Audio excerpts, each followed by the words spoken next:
Across to the Prime Minister. Cooperatives की study, उनके बारे में जानकारी, डेयरी सेक्टर में डेवलप किया गया डिजिटल पेमेंट सिस्टम दुनिया के बहुत से देशों के किसानों के बहुत काम आ सकता है।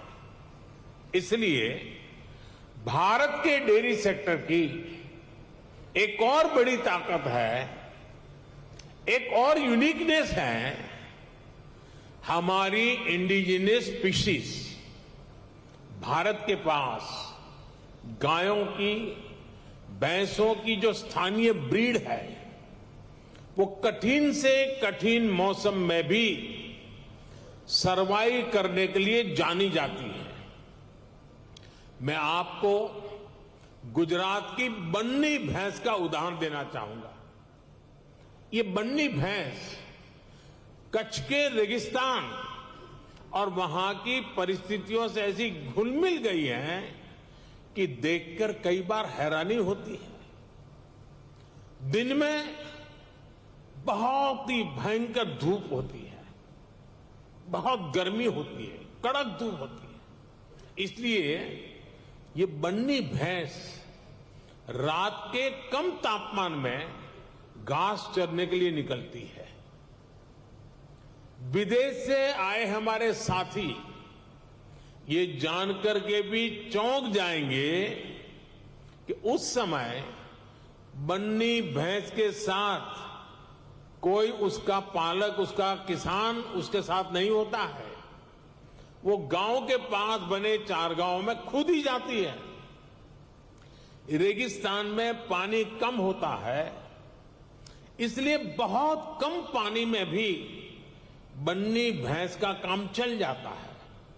बन्नी भैंस रात में 10-10, 15-15 किलोमीटर दूर जाकर घास चरने के बाद भी सुबह अपने आप खुद घर चली आती है। ऐसा बहुत कम सुनने में आता है कि किसी की बन्नी भैंस खो गई हो या गलत घर में चली गई हो। मैंने आपको सिर्फ बन्नी भैंस का ही उदाहरण दिया है, लेकिन भारत में मुर्रा, मेहसाणा, जाफराबादी, नीली रवि, पंढरपुरी जैसी अनेक जात नस्लें भैंस की आज भी अपने अपने तरीके से विकसित हो रही है। इसी तरह गाय हो, उसमें गिर गाय, साहिवाल, राठी, कांकरेज, थारपारकर, हरियाणा, ऐसी ही कितनी गाय की नस्लें हैं जो भारत के डेयरी सेक्टर को यूनिक बनाती हैं। भारतीय नस्ल के ये ज्यादातर पशु क्लाइमेट कंफर्टेबल भी होते हैं और उतने ही एडजस्टिंग भी। साथियों, अभी तक मैंने आपको भारत के डेयरी सेक्टर की 3 यूनिकनेस बताई है जो इसकी पहचान है।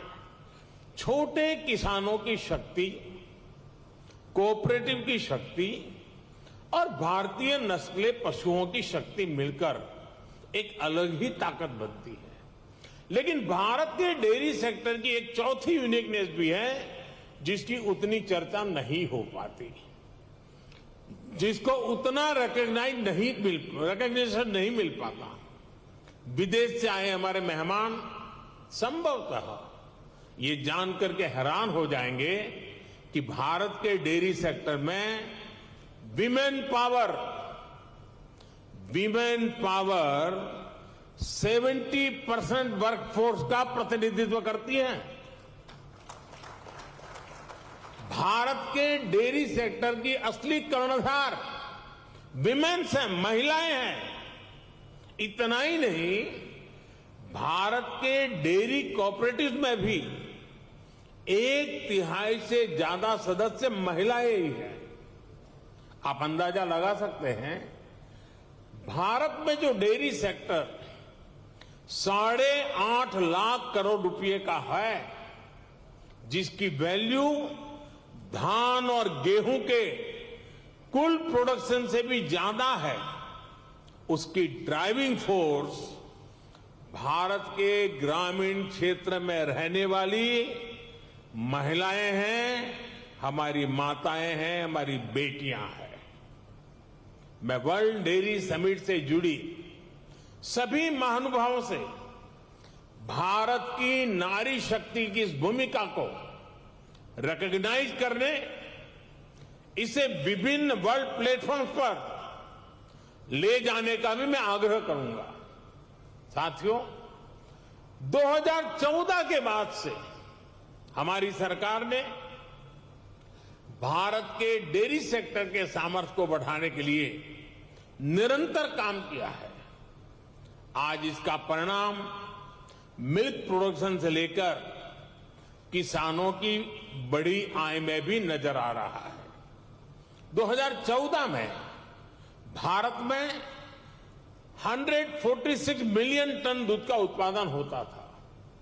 अब ये बढ़कर 210 मिलियन टन तक पहुंच गया है, यानी करीब करीब 44% की वृद्धि। आज पूरे विश्व में मिल्क प्रोडक्शन 2% की रफ्तार से बढ़ रहा है, जबकि भारत में इसकी रफ्तार 6% से भी ज्यादा है। भारत में दूध की पर कैपिटा अवेलेबिलिटी पूरे विश्व के औसत से कहीं ज्यादा है। बीते 3-4 वर्षों में ही भारत के छोटे किसानों ने बैंक खातों में हमारी सरकार ने करीब 2 लाख करोड़ रुपए सीधे ट्रांसफर किए हैं। इसका बहुत बड़ा हिस्सा डेयरी सेक्टर से जुड़े किसानों के खातों में भी आया है। साथियों, आज हमारा फोकस देश में एक संतुलित डेयरी इकोसिस्टम के निर्माण पर है। एक ऐसा इकोसिस्टम जिसमें हमारा ध्यान दूध और उससे जुड़े उत्पादों की क्वालिटी पर तो है ही, बल्कि दूसरी चुनौतियों के समाधान पर भी है। किसान को अतिरिक्त आय, गरीब का सशक्तिकरण, स्वच्छता, केमिकल फ्री खेती, क्लीन एनर्जी और पशुओं की केयर, ये सभी आपस में जुड़े हुए हैं। यानी हम डेयरी सेक्टर को, पशुपालन को भारत के गांवों में ग्रीन और सस्टेनेबल ग्रोथ का बहुत बड़ा माध्यम बना रहे हैं। राष्ट्रीय गोकुल मिशन, गोवर्धन योजना, डेयरी सेक्टर का डिजिटाइजेशन और पशुओं का यूनिवर्सल वैक्सीनेशन, इसी दिशा में हो रहे प्रयास है। इतना ही नहीं, भारत ने जो सिंगल यूज प्लास्टिक बंद करने का जो अभियान चलाया है, वह एनवायरमेंट की दृष्टि से तो महत्व का है ही, लेकिन जो भी जीव दया में विश्वास